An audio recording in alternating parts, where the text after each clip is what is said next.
আগামীকাল বাঁকুড়ার সালতোরায় আসছেন তৃণমূলের second in command Abhishek Bandyopadhyay. সালতোরার নেতাজি সেন্টেনারি কলেজ মাঠে তার সভা করার কথা। গত কয়েকটি সভার মতো এই সভার জন্যও তৈরি হয়েছে বিশাল মঞ্চ এবং মঞ্চ লাগোয়া র্যাম্প।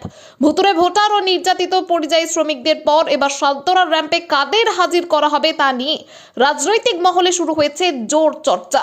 বিজেপির কটাক্ষ, র্যাম্পে যাদেরই হাঁটানো হোক না কেন সালতোরার মানুষের মন ছুঁতে পারবেন না অভিষেক। বছর ঘুরলে রাজ্যে ফের বিধানসভা নির্বাচন। স্বাভাবিকভাবেই এই নির্বাচনে বাঁকুড়া জেলায় বাড়তি নজর রয়েছে তৃণমূলের। আর সেই লক্ষ্যে গত 30শে ডিসেম্বর বড়জোড়ার মাঠে মুখ্যমন্ত্রী জনসভার পর আগামীকাল সালতোরায় সভা করবেন অভিষেক বন্দ্যোপাধ্যায়। সভার জন্য যে মঞ্চ তৈরি হচ্ছে তা কার্যত বাঁকুড়ার মাটিতে নজিরবিহীন। গোটা মাঠের এক প্রান্ত জুড়ে তৈরি হচ্ছে মঞ্চ। মোট 3টি অংশে বিভক্ত এই মঞ্চের সামনের অংশ প্রায় 164 ফুট। মঞ্চের সামনে থাকছে প্রায় 32 ফুট লম্বা র্যাম্প। সম্প্রতি অভিষেক বন্দ্যোপাধ্যায়ের একাধিক সভায় কোথাও নির্বাচন কমিশনারের তালিকায় মৃত অথচ জলজ্যান্ত জীবিত ভোটার, আবার কোথাও ভিন রাজ্যে নির্যাতিত বাঙালি পরিযায়ী শ্রমিকদের মঞ্চে তুলে র্যাম্পে হাঁটানো হয়েছে। সালতোরার সভার র্যাম্পে কোন নতুন চমক থাকবে তা এখনই খোলসা করছে না জেলা তৃণমূল নেতৃত্ব। তবে এই সভার র্যাম্পে চমক এবং ধমক যাই থাকুক না কেন তাতে সালতোরার মানুষের মন মিলবে না বলেই জানিয়েছে বিজেপি। সাজো সাজো রব, পুরো জেলায় রাস্তায় আসছিলাম, গেট হচ্ছে, চতুর্দিকে মাইকিং হচ্ছে, সব জায়গায় গাড়ি ঘোড়া অ্যারেঞ্জমেন্ট হচ্ছে, সব দৌড়াদৌড়ি শুরু হয়েছে। আমি আজকে সালতোরা, মেজিয়া, গঙ্গাজলঘাটি করে তারপর রাত্রে ফিরবো। 26-এ পার, 26-এর যে হবে সেটা 200-250 পার হয়ে যাবে।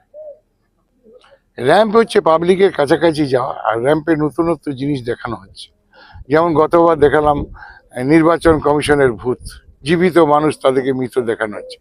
প্রতিবারই দেখানো হবে যে জবরদস্তি করে বাংলাকে হারাবার জন্য যে চক্রান্ত নির্বাচন কমিশন করছেন সেটা আমরা জনগণকে জানাবো।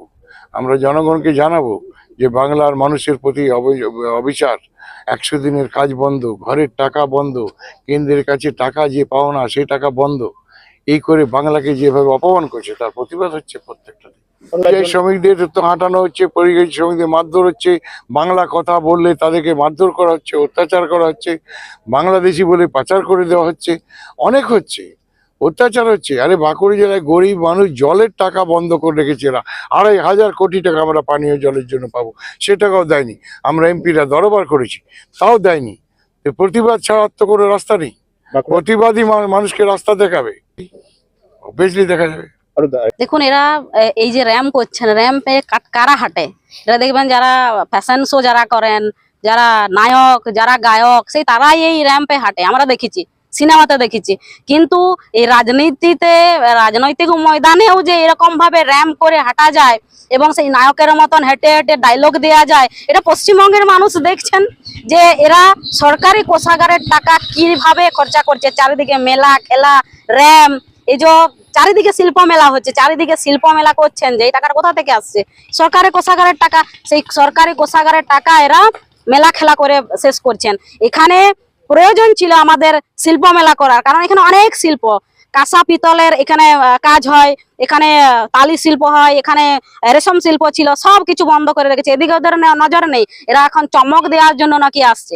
তা যেই চমকেই দেখ না কেন, পশ্চিমবঙ্গের মানুষ তথা আমার সালতোরা বিধানসভার মানুষ 2021 সালেই পরিবর্তন চেয়েছিলেন এই পশ্চিমবঙ্গের। তাই ওনারা আমাকে আশীর্বাদ করেছিলেন, ভোট দিয়েছিলেন এবং চেয়েছিলেন একটা পরিবর্তন হোক। তো সালতোরার মানুষ যথেষ্ট শুভবুদ্ধি সম্পন্ন মানুষ, শিক্ষিত মানুষ, গণতন্ত্র প্রিয় মানুষ। ওনারা এই চমক ধমক কোনো কিছুতেই ভয় পায় না। আগামী দিনে ওনারা আবার বিজেপিকে আশীর্বাদ করবেন, তাতে যেই এখানে ক্যান্ডিডেট হোক না কেন, এখানে বিজেপি আবার বিপুল ভোটে জয়ী হবেন। যতই র্যাম ট্যাম করুক, কিছু হবে না।